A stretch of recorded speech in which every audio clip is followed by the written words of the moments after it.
1 Samuel chapter 7 through 9. So the people of Kiriath Jearim came for the ark of the Lord and took it to Abinadab's house on the hill. They consecrated his son Eleazar to take care of it. Time went by until 20 years had passed since the ark had been taken to Kiriath Jearim. Then the whole house of Israel longed for the Lord. Samuel told them, "If you are returning to the Lord with all your heart, get rid of the foreign gods and the Ashtoreths that are among you. Set your hearts on the Lord and worship only him. Then he will rescue you from the Philistines."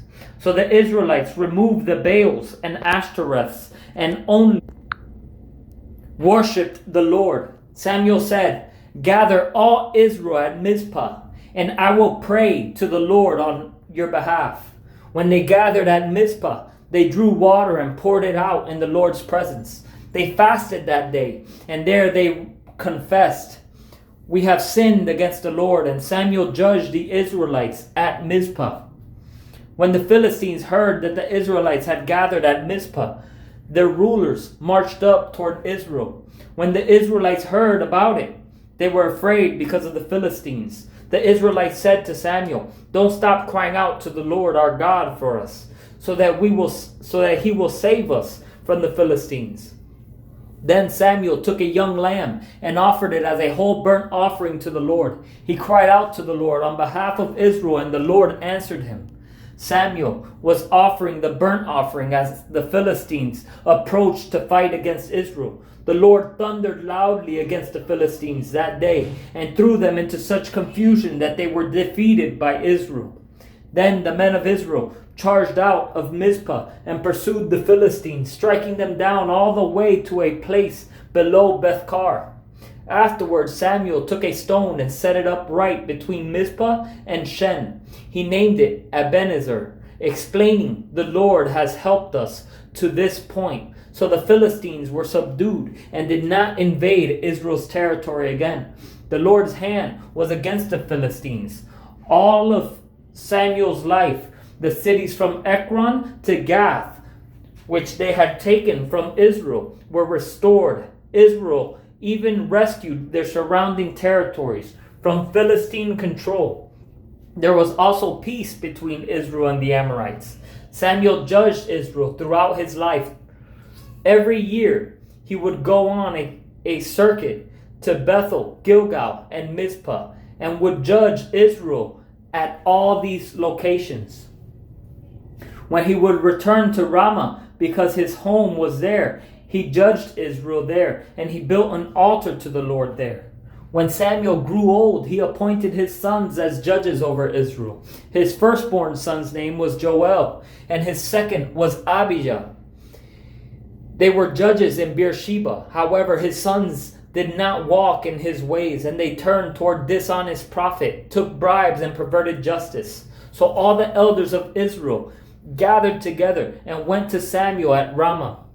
They said to him, "Look, you are old, and your sons do not walk in your ways. Therefore appoint a king to judge us, the same as all the other nations have." When they said, "Give us a king to judge us," Samuel considered their demand wrong. So he prayed to the Lord. But the Lord told him, "Listen to the people and everything they say to you. They have not rejected you. They have rejected me as their king. They are doing the same thing you do. They are doing the same thing to you that they have done to me, since the day I brought them out of Egypt until this day, abandoning me and worshiping other gods. Listen to them, but solemnly warn them and tell them about the customary rights of the king who will reign over them." Samuel told all the Lord's words to the people who were asking him for a king. He said, "These are the rights of the king who will reign over you. He will take your sons and put them to his use in his chariots, on his horses, or running in front of his chariots. He can appoint them for his use as commanders of thousands or commanders of 50s, to plow his ground, reap his harvest, or to make his weapons of war and the equipment for his chariots. He can take your daughters to become perfumers, cooks, and bakers. He can take your best fields, vineyards, and olive orchards. and give them to his servants. He can take a tenth of your grain and your vineyards and give them to his officials and servants. He can take your male servants, your female servants, your best cattle and your donkeys, and use them for his work. He can take a tenth of your flocks, and you yourselves can become his servants. This is what happens when you put an idol before God. These are the legal rights that the devil has every time that we make a false image of God. These are the rights that he has. He has rights over all that belongs to us. It's legal right that we give him whenever we make a God different than the God of the Bible, different than the one true God, the creator of the heavens and the earth. Whenever we give a different view of that, what we've just done is created an idol. And we've gave that idol permission to rule over us. Just as this king has legal right to run all these things because they've made him their God. They've made him their idol. Instead of wanting God to be their king, they chose a man to be their king and rule over them. Sure enough, he will rule over them. And they will reap what they sow. Just as we will do. If we make idols for ourselves, we will be giving the devil legal right. And we will reap what we sow. Do not think that this is any different from today's world. He can take a tenth of your grain and your vineyards and give them to his officials and servants. He can take your male servants, your female servants, your best cattle and your donkeys, and use them for his work.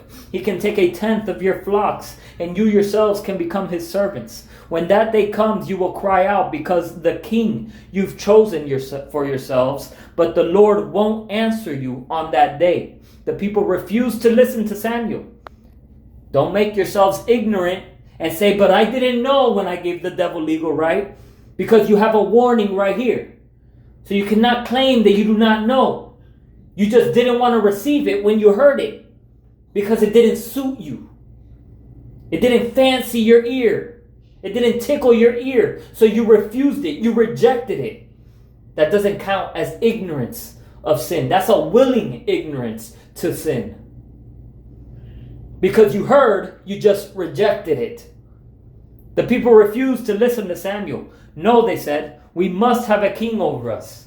Then we'll be like all the other nations. Our king will judge us, go out before us, and fight our battles. Samuel listened to all the people's words and then repeated them to the Lord. Listen to them.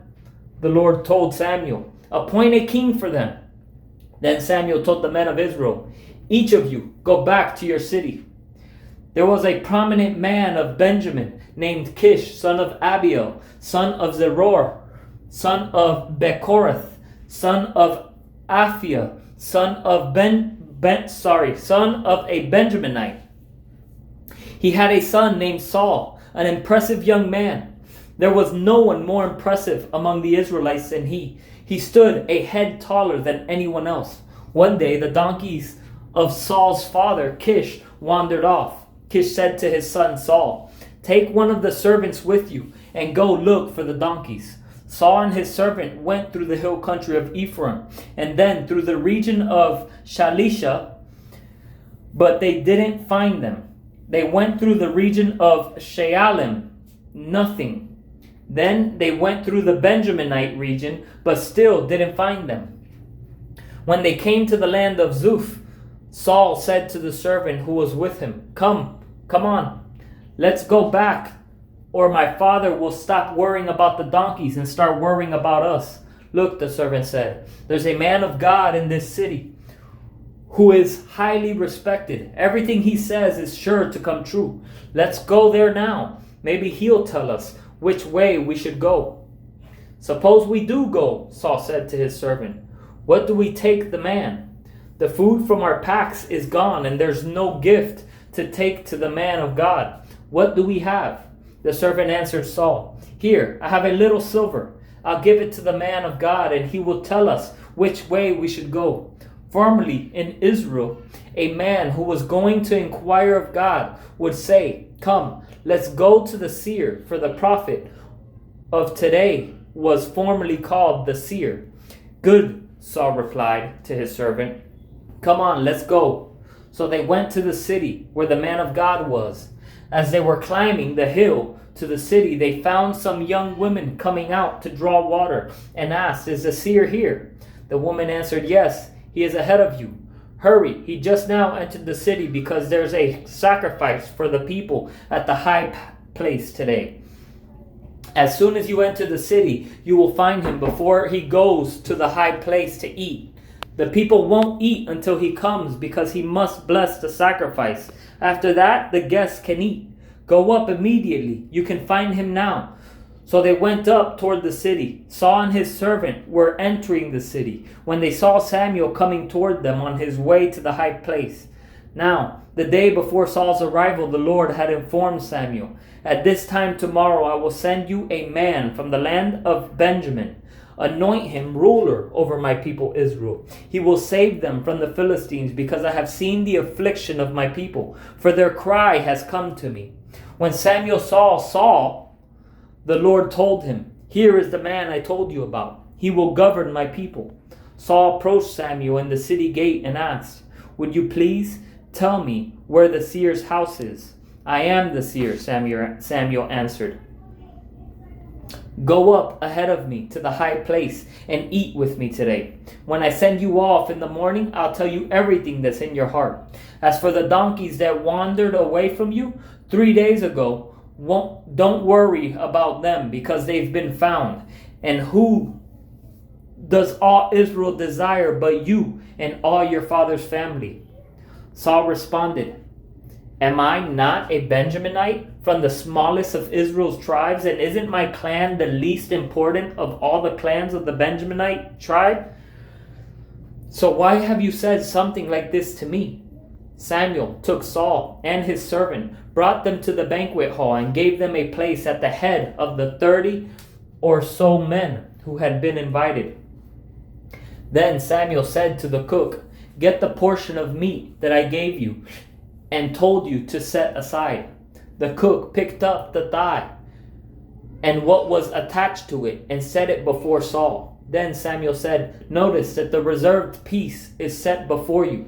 Eat it because it was saved for you for this solemn event at the time I said, I've invited the people." So Saul ate with Samuel that day. Afterward, they went down from the high place to the city, and Samuel spoke with Saul on the roof. They got up early, and just before dawn, Samuel called to Saul on the roof, "Get up, and I'll send you on your way." Saul got up, and both he and Samuel went outside. As they were going down to the edge of the city, Samuel said to Saul, "Tell the servant to go on ahead of us, but you stay for a while, and I'll reveal the word of God to you." So the servant went on.